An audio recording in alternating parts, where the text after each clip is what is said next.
Repeat, আমি আবারও বলছি, দুটি জিনিস মানুষকে সবচাইতে বেশি আল্লাহর জান্নাতে প্রবেশ করায়। একটি হচ্ছে আল্লাহর ভয়, তাকওয়াল্লাহ, আরেকটি হচ্ছে সুন্দর আচরণ, হুসনুল খুলুক।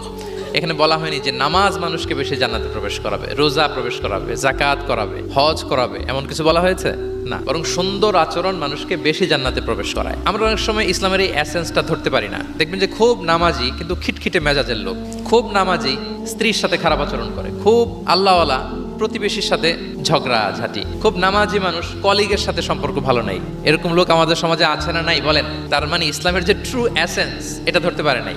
আশেপাশের নেইবরের সাথে, কলিগের সাথে, বন্ধুদের সাথে, সহপাঠীদের সাথে যে ভালো আচরণ করতে হয়, গুড বিহেভিয়ার করতে হয়, এবং এটাই যে আমাকে সবচেয়ে বেশি জান্নাতে প্রবেশ করানোর মাধ্যম হতে পারে, এটা আমরা ভুলে যাই। প্রিয় বন্ধুরা, আমরা যেন এই ব্যাপারটাকে ছোট মনে না করি।